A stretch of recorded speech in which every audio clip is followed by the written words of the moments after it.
Good afternoon and welcome to another LinkedIn live stream. My name is Nathan Hill. I'm the Vice President of the Next After Institute. I'll share more about Next After, who we are and what we do here in just a moment. But today we are talking all about year-end fundraising, specifically the year-end fundraising blind spot. Because as we've been diving into the data, trying to understand what's happening during the year-end fundraising season, I've noticed a pretty alarming trend. The trend is that there is maybe an overinvestment in some certain days throughout the year-end season and underinvestment in where the potential revenue actually lies. And so we're going to unpack that today as we dive into research, into benchmarking, and even some experimentation. Before we dive in, I would love for you to jump in the comments and let me know a couple of things. I'd love to know, I'll see your name when you post it, so you don't need to let me know that. But what organization are you from? Where in the world are you tuning in from? And then we're getting pretty close to the Thanksgiving holiday here in the US. What is your favorite Thanksgiving food? So jump in the comments and let me know again, what organization are you from? Where in the world are you tuning in from? And then what is your favorite Thanksgiving food? I'll tell you what, we're hosting a Friendsgiving at our house here this Friday. And so I've started work on the turkey. That is like my favorite thing to do for Thanksgiving. I just love cooking in general, but I love cooking a turkey for whatever reason. I love messing with different brines and different rubs and different methods of cooking it and all that sort of stuff. So I get like really into that. So let me know in the comments, what's your favorite Thanksgiving food, and then again, what organization are you from? Where are you tuning in from? I see Brooke is joining us from WGVU Public Media. Welcome in Grand Rapids. Favorite is cornbread stuffing. Love it. Amazing. We've got Danielle from WUSF. Favorite is cranberry sauce. Okay, critical question though, Danielle. Are you a canned cranberry sauce person, or is it like it's got to be the real stuff? Because I always have to make it with real cranberries, but some people are very like it must be the can or it's not Thanksgiving. So I'm really curious to know from you. I just all the comments are flying in. I'm trying to keep up. I saw someone said gravy is their favorite Thanksgiving food. I love it. Adriana, welcome. Glad you're here. Glad you love gravy. Do you mess around with different types of gravy and different like seasonings and all sorts of stuff? I'm curious how into that you get. We have so many people joining. We've got Mallory from Midwest Mission in Springfield, Illinois. Pecan pie is her favorite. We've got Craig from Rockbridge Area Health Center in Lexington, Virginia. Craig, what's your favorite Thanksgiving food? You got to put it in the comment. I see some pumpkin pie. Let me know where all my pumpkin pie people are because I love all things pumpkin. If you've been on any of these trainings before, you've probably heard me talk about my hometown, Morton, Illinois, the pumpkin capital of the world. If it's got pumpkin in it, I'm definitely going to at least try it, and I'm probably going to love it. So it's a little about me. Thank you so much for all of you for being here. I want to make the absolute most of our time together today. And so keep dropping your comments in. Would love to see what your favorite foods are and where you're tuning in from, what organizations. We're going to go ahead and dive into some of the details. Where today, again, we're going to focus specifically on the year-end fundraising blind spot. If you weren't here at the very top when we first started, I said, as we've been diving into the data, we've been trying to understand what's going on in the year-end season. We're looking at lots of data from year-end 2023 to try to find what are the ways that you can grow giving and generosity this season. Now, it's quite possible that you would say, it's already, what's today, November 13th? We typically measure the year-end season as starting on November 15th. So like we are knocking on the door of year end. You may say, well, is there even time to make changes? We live in a digital world, people. There's always time to optimize. There's always time to improve. I know your direct mail is already set. There's no change in that. That stuff is already out the door, maybe even starting to hit mailboxes. I know I got some of that stuff from other organizations in my own mailbox just this week.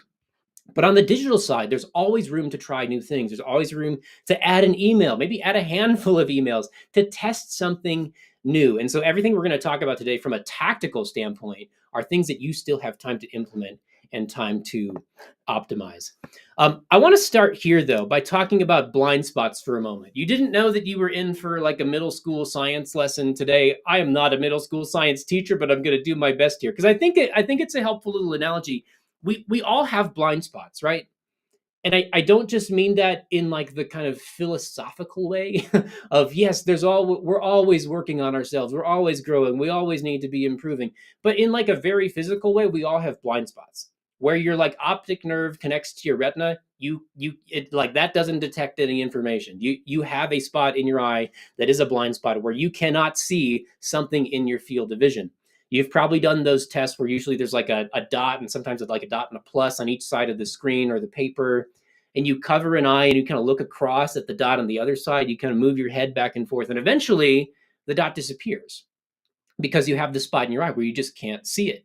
And our brains are really, really good at filling in all the details. We don't walk around conscious that we have like two spots in our eyes where we can't see anything, and we're freaked out and anxious by it all the time. Like that doesn't happen, even though we live in a world with these blind spots.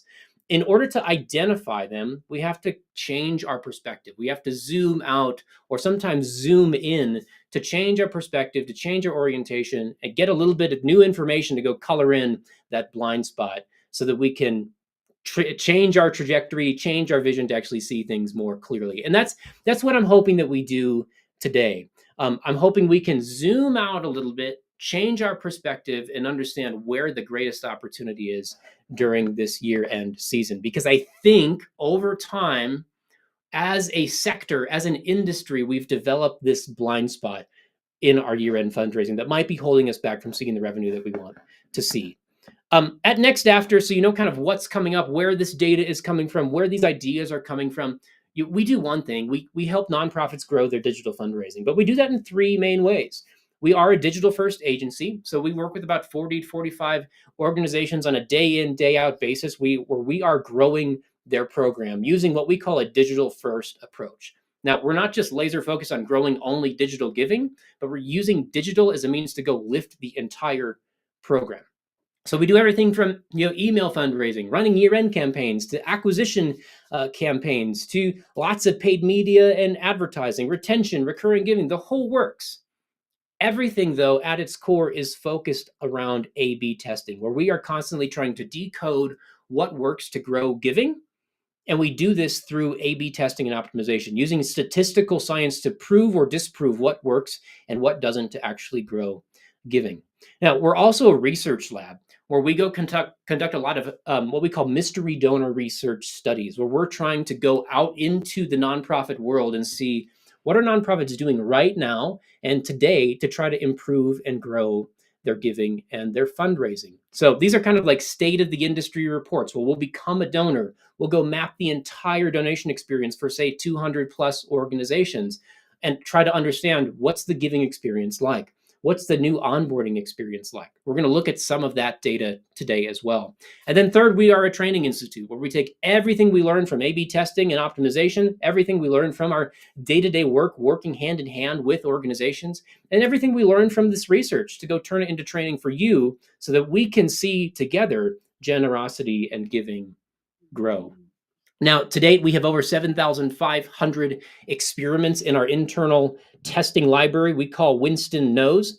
And a lot of these come from the organizations that we work with day in and day out. But we also have a rapidly growing group of just partners and friends who care about this stuff too, who are contributing both experiments and data and research to help all of us collectively grow giving and grow generosity. We've got lots of other organizations contributing their tests too. So you might see some tests and experiments from organizations we work with, but also a much wider variety of nonprofits who just care about testing as well. So that's where a lot of this data comes from. All that said, we're going to drill into the year-end benchmark. So about a month ago or so, in about mid-October, we published a new iteration of the year-end fundraising benchmark report. And now every year we typically produce a study that we call Cut Through the Clutter with Your Year-End Fundraising, which is bringing some data to the table to try to understand, in a chaotic and busy season, how can we as fundraisers and as leaders in our organizations develop strategies and plans that can help cut through the chaos of the year-end season, win over the attention of our donors, and actually lead them to give to our organizations. Now, this year, we've been diving deep into the data in a little bit different way. We've been studying the behaviors of 211 organizations for the past year plus, year and a half or so. At the start of 2023, actually, we became a new donor to 211 organizations. We looked at how do they communicate their value proposition. We looked at what does the donation experience look like. What's the new donor onboarding experience look like? What kind of cultivation is being sent? And then ultimately, we've analyzed what happened at year end when we got to this critical giving season. How did these organizations try to reactivate us during this most critical time of year for growing giving and growing fundraising? And so we're going to look at a lot of those insights today, but we're also going to combine those with some real performance data as we're looking at about 30 to 35 organizations where we have a 360-degree view of their data. We're looking at when does revenue come in. We're looking at web traffic. We're looking at how often people are converting, how much are they giving. So we're synchronizing these two data points, both what are nonprofits doing and how are nonprofits performing, to find some opportunities for growth.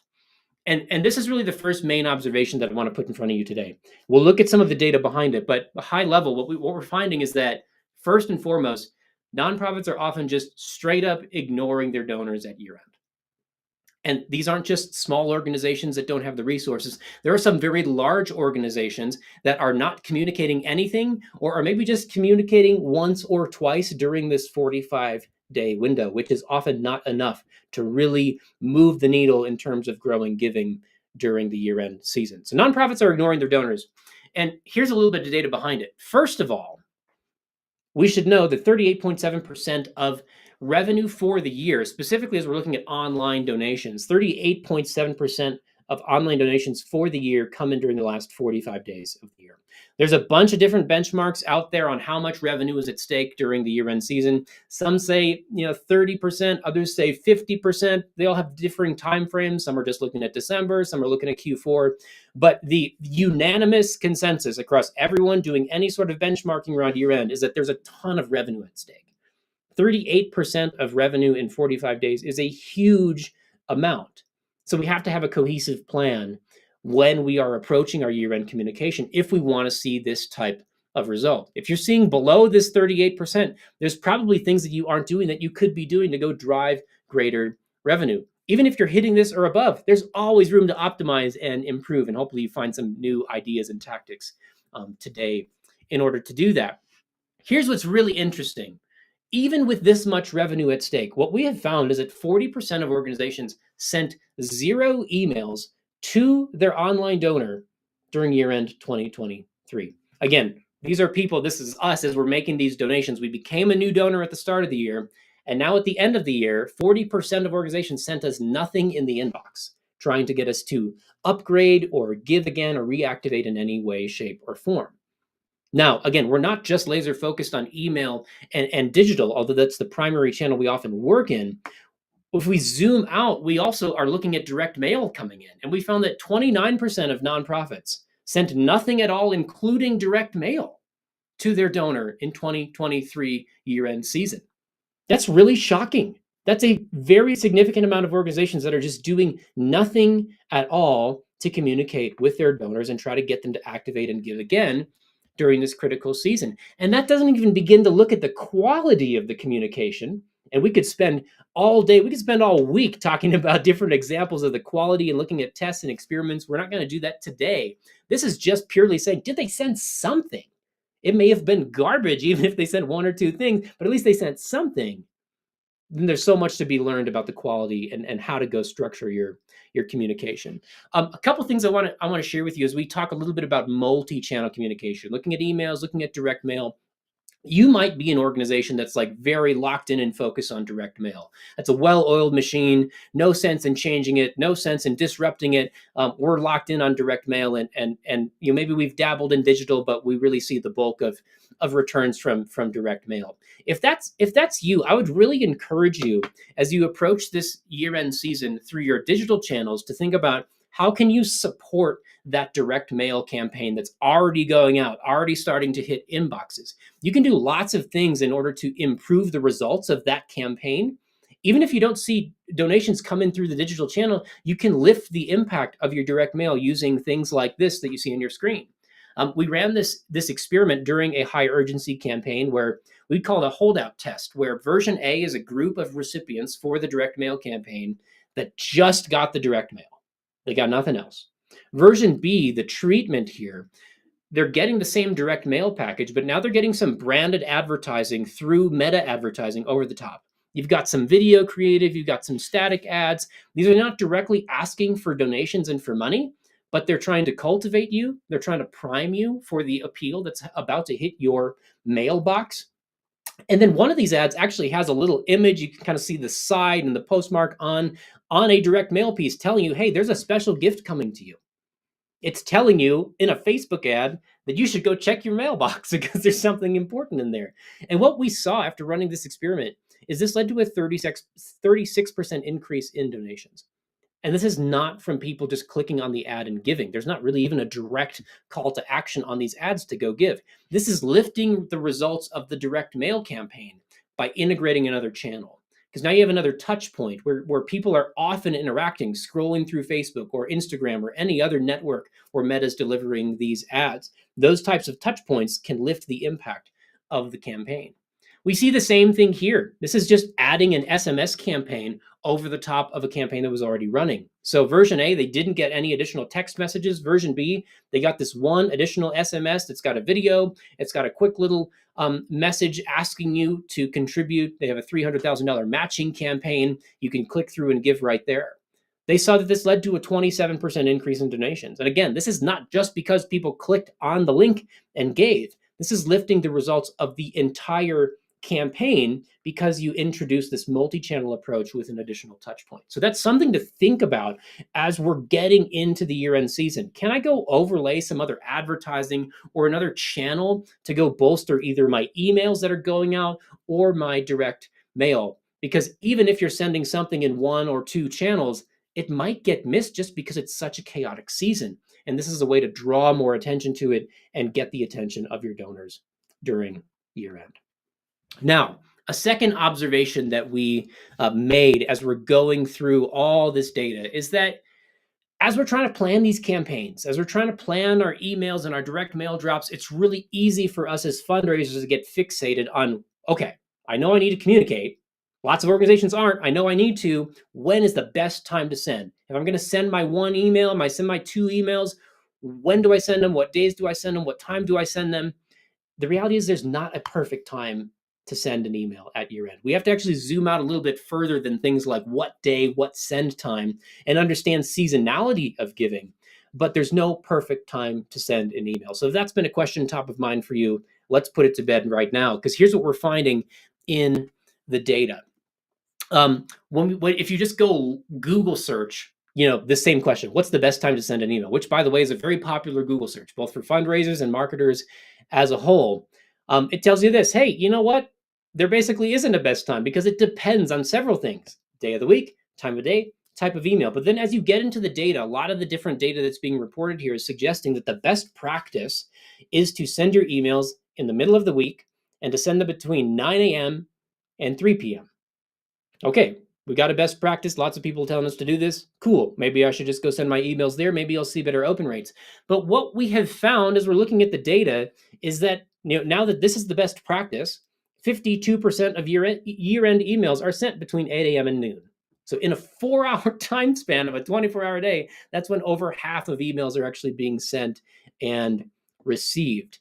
And as we go plot all this communication out on a heat map, you can see where all the communication tends to get isolated. What I have circled or outlined in the red outline there is from 6 a.m. to noon. And you see that's where all the hotspots are. The vast majority of communication is being sent between Monday and Friday from 6 a.m. to noon, or you can, again, 52% from 8 a.m.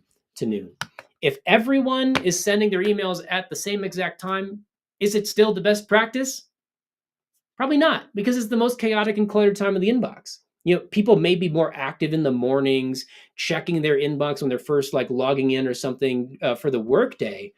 But if I've got 100 emails in my inbox, what am I supposed to do with that? I'm looking for the ones that matter, and I'm throwing away all the rest of the junk. It's really hard to get someone's attention when everyone is communicating at the same time. I went through our library and I pulled a handful of different email send time experiments, because I know there's lots of experts out there that like to claim that they know the best send times, or even say that you can go test it. You can go test it and see what's the best. Here's the reality. is that there's quite a lot of tests in our library looking at email send time. And this is pretty interesting. So this experiment, they basically tested: should we send in the morning? Should we send in the evening? Now they didn't put their exact timestamps in their experiment write up, and that's okay. We'll look at some more nuanced ones in a moment. Should we send in the morning? Should we send in the evening? And what they found was it's better to send in the evening. They get more engagement, they get more clicks, they get more conversions if they send in the evening. Woohoo! We've got definitive proof. It's an A/B test. It's a valid result. We should send our emails in the evening. Except when you go look at this test, they sent their email in the morning at 11:30, and they sent one at 5 p.m., and they split tested it, and they found a valid, quote unquote, valid result that it's more effective to send at 11:30 than it is to send at 5 p.m. You've got tests like this. Okay, what if we tested early morning versus 11:30? And they saw it was better to send at 7 a.m. than it was to send at 11:30. And again, these are A/B tests. They're splitting their traffic in half. They're seeing a 95% or greater level of confidence, which is measuring both the volume of people seeing these emails and the conversion rate differences. They're seeing a quote unquote valid result. So what are we supposed to do with this? This seems like starting to be conflicting information.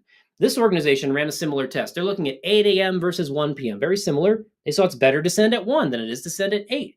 This test says it's better to send at 2:30 than it is to send at 10:30 a.m. So like we're looking at sometimes evening works, sometimes morning works, sometimes early afternoon works, sometimes really early morning works. Here's one more for you: 10:30 versus 3 p.m. The 10:30 email was better than the 3 p.m. email. What do you do with this information? It seems really conflicting, because it is really conflicting. The point here is that you can't test email send time, not in a clean A/B test. Some tools have like send time optimization built in, which sounds really nice, but when we've tested that, it isn't always that effective. I see there's a question in the comments about sending to different time zones and things like that. You can customize your emails to make sure you're sending like during sort of waking hours for different time zones if you have an international reach. But every time we see this tested, you have all these conflicting results. There are way too many variables at play for you to isolate what is the exact best send time for my emails and for my communication. So that said, should we just give up? Do we just throw our hands up and say it doesn't matter when we communicate? I just want us to zoom out a little bit and not be so fixated on the nuanced details of exactly when do I send my email, but look at the more broad picture of seasonality of giving and trends of when traffic is coming to your website and trends of when people have the highest motivation to give, because that should change where we prioritize our communication. And what we're seeing as we go look at the behaviors of these 211 organizations we've been studying is that most nonprofits are investing heavily in Giving Tuesday. So let's look at what some of that data says. This chart is actually showing you email volume that we received as this new donor during the year-end season, email volume per week that we received over time. Now, a couple notes on how the calendar broke down last year, because that's a really important factor. December 31st fell on a Sunday in 2023. And if you've been around the block in fundraising before, you know that if December 31st falls on a weekend, and especially on a Sunday, you typically don't see as high of giving coming in as you would if it falls during the middle of the week. We'll look at some revenue trends here in a moment. But how we often break down the data is trying to look at December 31st and then the week that's leading up to it to see both when does revenue come in and when does communication come in. And what we found as we're looking at email volume is some interesting things. If you go combine December 31st and the week before it, there were 415 emails that we received in that 8-day time span. If you go look at the Giving Tuesday week, there were 404 emails that were sent during that week. That's effectively identical email volume. So nonprofits, it would seem from this chart, are investing about equally between these two giving weeks, seeing them as equally important. But when you look at data in this way, it's possible that it can get skewed. What if you have one or two organizations that sent like 25 emails during the week of Giving Tuesday, and then they didn't send as many during the end of the year? That might skew your data. And so we also looked at how many organizations are participating in these different giving days. And here's what's really interesting is that nonprofits are actually 47% more likely to email on Giving Tuesday than on December 31st, according to 2023 data and 2023 trends. This is really interesting. If we're following the industry trend, we're seeing more people are investing more and more in Giving Tuesday. There's lots of hype around it. There's lots of revenue growth. They report year over year, lots of revenue growth, both online and direct mail. And it's really impossible to even like be plugged in online and miss Giving Tuesday at this point. It will be everywhere. It is everywhere when Giving Tuesday rolls around. What I think is really curious is if we go break down the data like this and look at organizations who sent on both days, organizations who didn't send at all. But I want to drill into these two, this yellow bar and this blue bar. These two bars are looking at the organizations who chose one day or the other. They either chose to only communicate on Giving Tuesday or they chose only to communicate on December 31st. What's fascinating is just the disparity here. It's like an 85, maybe 86% likelihood that someone is going to choose Giving Tuesday over December 31st if they're making that choice. Now, this isn't a binary choice. You can communicate on both days and you should, but those that made that choice decided to invest specifically in Giving Tuesday. Why do I share this? The industry trend says that we should spend more time on Giving Tuesday. If we're looking at the quote unquote best practice, we should go invest our time and our energy and our communication and our resources in Giving Tuesday. But what does the data actually tell us? This is really the most critical question, because if we're just following the industry trends, we're not looking at actual performance data, we might be developing a blind spot. And you can probably tell where I'm going with this, because the data tells us that maybe we should be focusing our efforts and investing our time in a very different place, because most year-end revenue actually comes in much later in the month. And it's not really even close. Let's break down the revenue. When we look at Giving Tuesday, this is looking at online revenue from 2023. We saw that 5% of year-end revenue, and again, we're measuring year-end from November 15th through December 31st. 5% of revenue in that 45-day timeframe came in on Giving Tuesday. That is still a lot of revenue. I think it would be easy, especially the further we get in here, it's going to be easy for you to think that, oh, Nathan hates Giving Tuesday. And that is not the case. I think it's a valuable day. 5% of giving for year-end coming in one day is huge. We should be present. We should be participating. We should have a plan. However, we should not put all of our eggs in the Giving Tuesday basket, because when you go look at December 31st, we saw that 3 times as much revenue came in on December 31st compared to Giving Tuesday. And bear in mind, I said this a moment ago, December 31st fell on a Sunday. And historically, we see that when December 31st falls on a weekend, you don't see quite as much giving as you would if it falls during the middle of the week. This year, December 31st falls in the middle of the week. And so you likely are going to see even greater revenue coming in on that day than just this 3x figure. If you zoom out and you go look at the week leading up to December 31st, so that's Christmas Eve through December 30th, we see 6 times as much revenue, more than 6 times as much revenue coming in compared to Giving Tuesday itself. There's a ton of revenue at stake in just the week leading up to New Year's Eve. And if you go combine those and you go look at the last 8 days, so Christmas Eve through New Year's Eve, 46% of year-end revenue comes in that 8-day window. So where should you invest your time? And where should you invest your energy? Where should you invest your communication? Where should you invest your advertising spend? Should you drop it all in Giving Tuesday? Probably not. You should probably reconsider where we're investing our time. And again, the data says that many, many nonprofits are over-indexing on Giving Tuesday. And that's what I want to drill into just a little bit more. Nonprofits are over-investing oftentimes on the wrong day and leaving so much revenue on the table. And let me jump past revenue for a moment, because what that means, if we're leaving revenue on the table, that means we're leaving impact on the table. That means we're leaving potentially people's lives on the table if we're focusing on the wrong day and the wrong time frame of when revenue comes in. When we go look at the performance of any campaign or any program, like fundraising program at large, or even down to specific emails and ads, a very simple model that you can use to try to understand, where do I go next? Where do I optimize next? How do I make the biggest impact, is to look at these 3 key metrics. Traffic, which is how many people are showing up. On your website, that's, website visitors, essentially. At an event, that's how many people did you get to actually come to the gala. The direct mail, that's how many people are actually on the direct mail list that you're sending out to. How many people are showing up? Conversion rate, how many of those people that show up actually make a donation? It's a percentage. Average gift, pretty straightforward. What's the average amount that someone is donating when they give? Those three metrics together combined, you go multiply them and you get your revenue.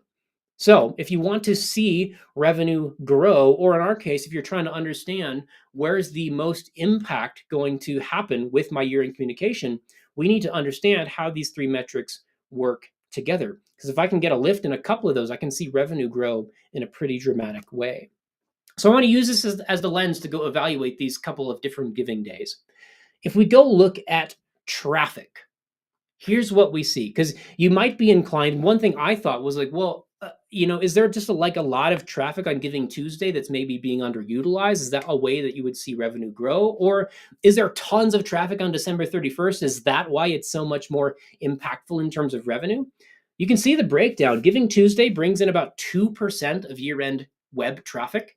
December 31st brings in about 2% of year-end web traffic. If the yellow bar is, again, looking at that week leading up to the 31st, and that number looks a little bit different. It makes the chart look like really skewed, but the reality is that if you go split that out day by day, average percentage of traffic during the last week of the year is 1.85% of traffic every day. So you might see a little bit lower traffic like earlier in that week, Christmas Eve and Christmas Day and that sort of stuff, but then it starts to ramp up towards the end of the week. It's effectively the same traffic from Giving Tuesday to December 31st to that last week of the year. Very similar traffic volumes across each giving day. So that's not what's changing the revenue results. So let's dive a little bit deeper. Let's look at conversion rate. And here's where things start to get really interesting to me. You can see Giving Tuesday versus December 31st versus that week leading up to the 31st. Website visitors are 60% more likely to give to you on December 31st than they are on Giving Tuesday. Again, I'm going to pause here for a second because the more that I dive into this, the more it sounds like I am anti-Giving Tuesday. I'm not against Giving Tuesday, but we have to have our priorities straight. We should have a plan for Giving Tuesday, but we need to really, really, really make sure we have our best plan put forward for that last week of the year, because visitors are so much more likely to actually choose to give to you on the 31st than they are if they show up on Giving Tuesday. It's a pretty incredible difference. If we go look at average gift, now things really get interesting. The average donation is 92% higher on the 31st than it is on Giving Tuesday. Now, I've seen some other data and some other reports that suggest that Giving Tuesday can be a pretty decent day for new donor acquisition, which again is why I would say have a plan for it.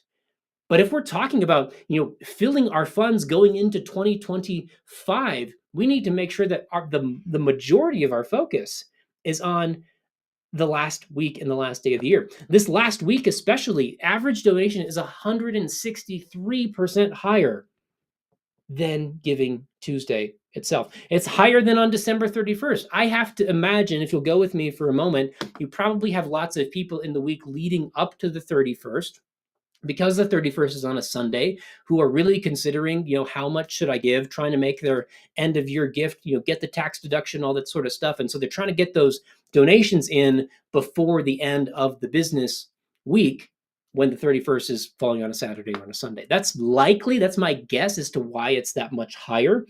So it may change. It may be a little bit different this coming year.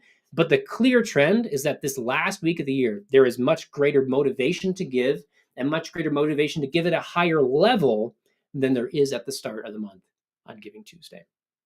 Pretty interesting data, at least from my perspective. Hopefully it's helpful for you to put things sort of in the proper priority. We could spend, again, the rest of our time, the rest of our day, the rest of our week diving into all the different sort of nuanced strategies around how you optimize all of your communication. But where I want to leave you with today is a couple kind of action items, depending on what seat you sit in. I know we've got lots of people who are joining us today who sit in more of a CEO, a chief development officer, that type of like really high level strategy, key decision maker type of role. And I want to talk to you first for a moment. If you sit in that type of seat, you're not in the weeds of the day to day. You're probably not setting up emails and setting up Facebook ads and all that sort of stuff. But it's your job to make sure that you have the right plan in place that's going to lead to the revenue that you need to go make a meaningful impact next year. Here's a few questions that I would encourage you to go ask your team after we sign off today. What's our strategy to go activate both new and existing donors during the last week of the year? That's got to be the first question, because if the answer comes back like, well, aren't really going to do a lot. We've got something going out in the mail and maybe an email, but we're really focusing on Giving Tuesday this year. That should be a red flag for you. Based on what we've just looked at with the data, that should be a red flag. We need to really quickly move towards putting a cohesive plan together for the last week of the year. And again, good news is that you've got time. There's always room to test. There's always room to optimize, specifically when it comes to digital channels. You got tons of time to go put a whole email campaign together. It may not feel that way, but you've got like 6 or 7 weeks until we get there. Secondly, how much are we communicating with donors and potential donors around Giving Tuesday versus December 31st? Get a good understanding of how these 2 days compare in your communication plans. Because again, we've got to make sure that they're set up in the right priority.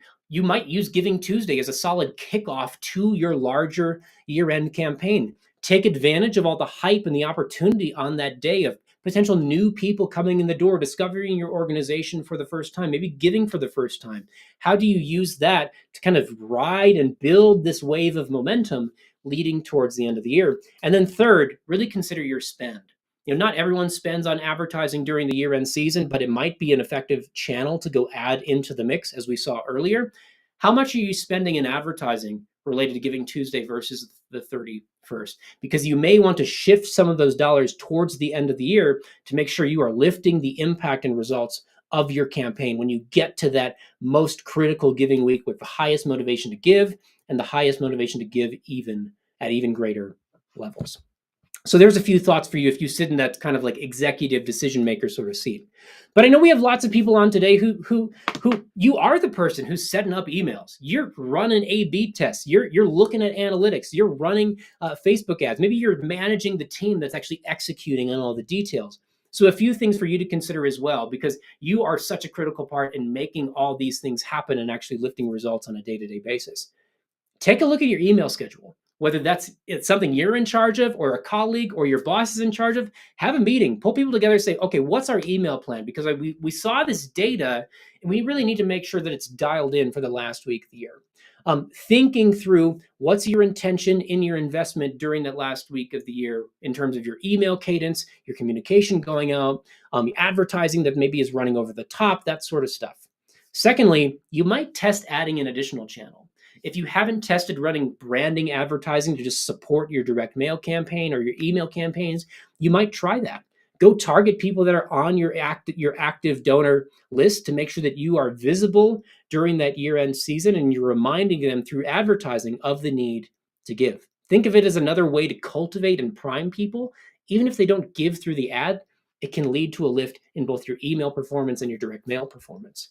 And then third, it's really easy to get down in the details when we're thinking about testing and focus on things like send times. What's the best time of day to send and all that sort of stuff.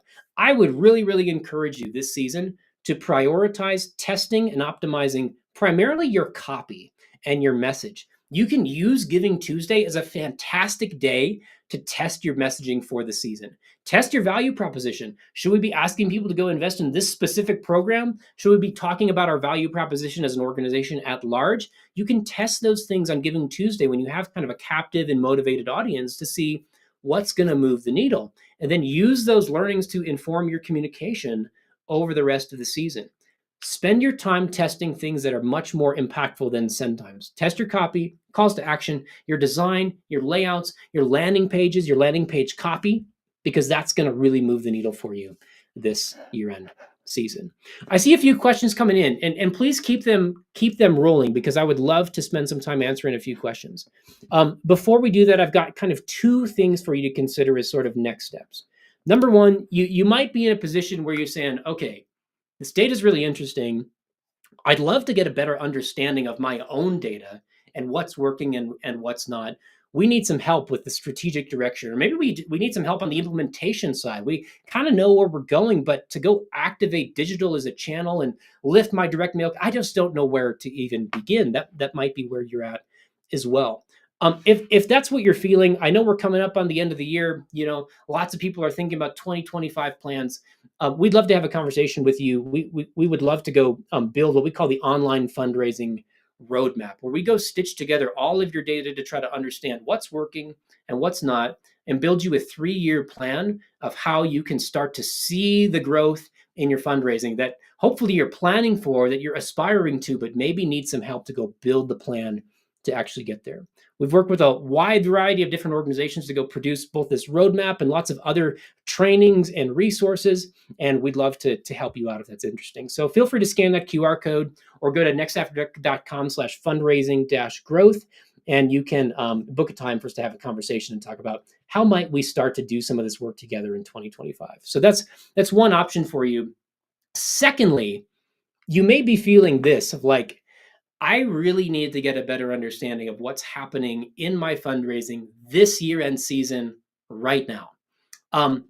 Over the past year or so, we've been so Kevin, he's our chief technology officer. He's been down in the weeds building this cool tool that's called Avid AI, and effectively, this tool is diving in to solve a really critical problem in our space, which is most of our data lives in all these different tools. You got CRM data, you got email data, you got web analytics, you got all sorts of stuff. This tool is stitching it all together to actually show you what's really happening in your program.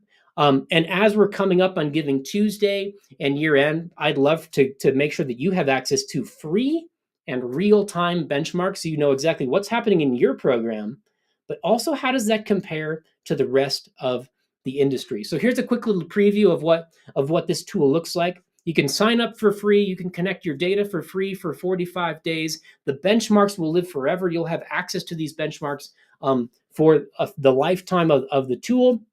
But you see lots of different reports and things in there that look like this, diving into everything from your overall program, into donor lifecycle metrics, looking at recurring giving, looking at acquisition, all sorts of different things, and maybe showing you data like you've never really seen it before, quite honestly. So there's lots of these benchmarks available now. You can see the list in front of you. But if you get signed up today or in the next week, I'd encourage you to just go, knock it out today. Go sign up for an Avid account. Again, it's free to get started, and the benchmarks will be free forever. We will have a Giving Tuesday benchmark that will be released on the 25th of this month. And so you can start to track data leading up and into Giving Tuesday and see the data come in live.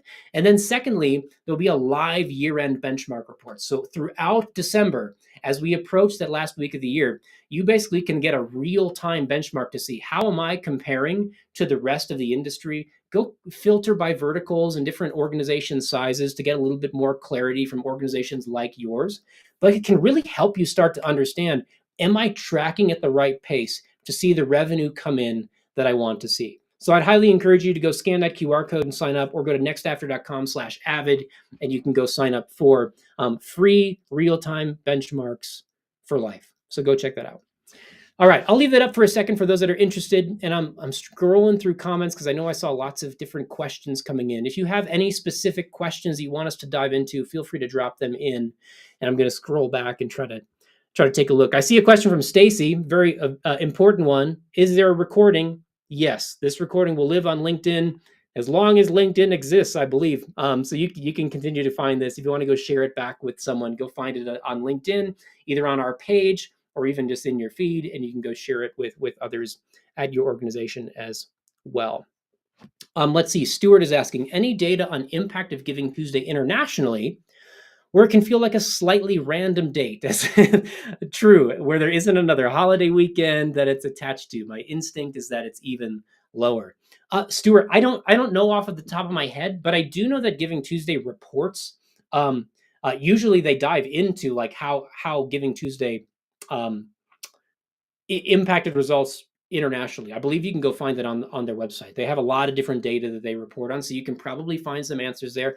I don't specifically know, how it's performing internationally, but I do know that they have lots of different like official Giving Tuesday movements internationally.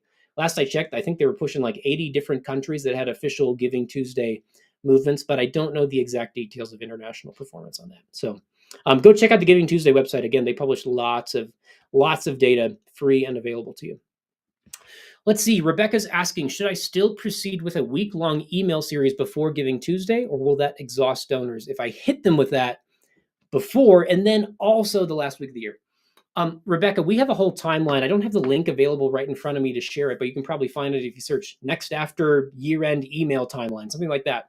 And maybe one of my colleagues will find it and drop it in the chat. But when we think about planning the year-end campaign, usually we start with some type of survey around this time, like in the next week, November 15th, somewhere between there and the US Thanksgiving holiday. Some type of survey email, some type of sort of a called a cultivation or a priming email. You're not asking for money, you're not even introducing the campaign yet, but you're just sort of warming people up. Definitely lean into cultivation around Thanksgiving, especially if you're in the US. Whether or not you really celebrate that holiday, I know there's lots of different opinions about it. Just use that time as a way to give thanks to your donors and share gratitude with your donors for the impact that they have empowered this year. So you can do a lot in that week leading up to Giving Tuesday to cultivate people without exhausting them. Then you can go run sort of like a little micro campaign around Giving Tuesday. That's typically how we would go build the strategy. Send something on the Sunday before to let people know what expectations are for Giving Tuesday, what your goals are, what you're hoping to accomplish with Giving Tuesday donations that come in.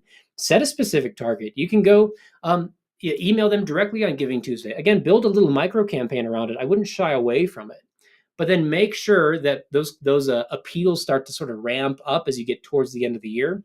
And don't forget to cultivate along the way. Integrating cultivation throughout the campaign is really, really critical to do exactly what you're saying. Make sure you're not exhausting people. Make sure you're not wearing them out throughout the year-end season. And also, every time you cultivate, you're giving them a new little lens to see how is my gift going to make an impact? If I choose to give again at this year end, well, now you've just told me a testimonial or a story here and a story there about the impact of a gift. So I might be more inclined to give when you actually send me that appeal in the last week of the year. All right, we've got lots of other comments. I'm trying to sift through and see if I've got any questions. Shout outs to some friends. I see Jen Newmeyer jumping in and enjoying the data. I love that. I see a long comment from Asia who's saying that she's loving the data, wondered about this forever. I got 17 emails from nonprofits I support before noon last Giving Tuesday. That's a lot. That's a busy morning of emails. It is overwhelming. And again, I wouldn't shy away from Giving Tuesday, but keep in mind how overwhelmed people can get if that is what their inbox looks like. Maybe there's ways you can stand out, changing your subject line, leaning into real value proposition, not just asking for money because it's Giving Tuesday, but actually communicating a real reason why someone should give to make a meaningful impact. You could even test giving something away. Is there a free resource or something like that you can lead with on Giving Tuesday? When everyone else is asking for money, could you stand out by giving them something first and then sending an appeal a little bit later on in the day? Lots of things you can test and try there. Let's see. Mary says, last year I did daily emails for the local giving campaign for 10 straight days. Ticked a lot of people off who did not appreciate the volume of additional emails. That's always something to watch out for. You are right. Another little tactic there, if you're really worried about unsubscribes and exhausting people, rather than just having a single like global unsubscribe link at the bottom of your emails, if you're going to go send an email every day, which I wouldn't suggest a daily email for the month of December, but if you're going to go send a high volume of emails, you're probably going to see some unsubscribes. But if you include more of an opt-down link rather than an opt-out link, a way for someone to say, I'm just not ready to give right now, you can keep them on your email file, maybe follow up with them later in the season and send them an appeal towards the very end. Or maybe you delay and you start to cultivate them more in January. But there's tactics like that where you can mitigate unsubscribes, give people choice and the option to say, I'm just not ready right now. And that's okay. You're giving them permission and you're still continuing to keep them on your file and cultivate them. So lots of things like that you can test and try as well. I see one other question from Janet that came in a little bit earlier. Data about efficacy of text communication. We don't do this because I immediately delete and frankly get a little bit angry about requests via text. I think we're all probably burnt out, especially those in the US, after we've just gone through an election last week. Everybody, I think, was just absolutely inundated in those last couple of weeks with so many texts, and it certainly made me frustrated. Janet, it sounds like those things make you frustrated, and I think we're probably not alone there.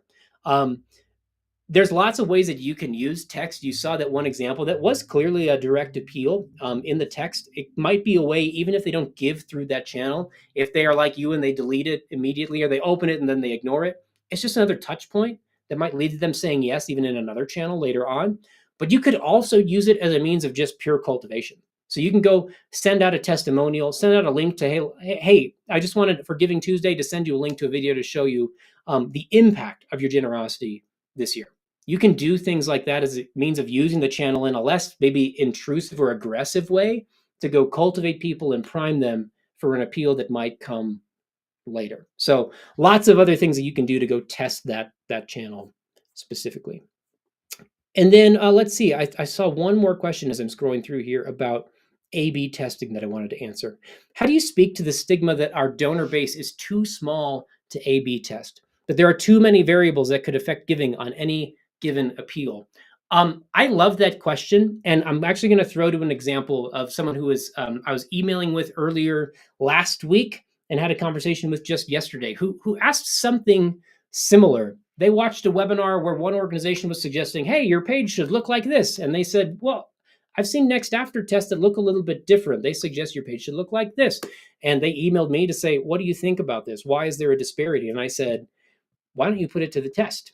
And the response was effectively, well, I'm not sure that we have the capacity to test. And I don't know if this is about traffic or just time or resources or tools or exactly what it was. But I said, you know what, it might not be as hard as you think. Here's a tool you can go check out. Go check out VWO if you're interested in testing. That's a kind of a recommended tool. They have a great starter plan. If you go install this tool, it doesn't cost you anything to get started. You get up to 50,000 users a month in your A/B tests, which is usually sufficient for most organizations who are just getting started out with A/B testing. You can go just run a quick test, create form A, create form B, run the test and see what happens.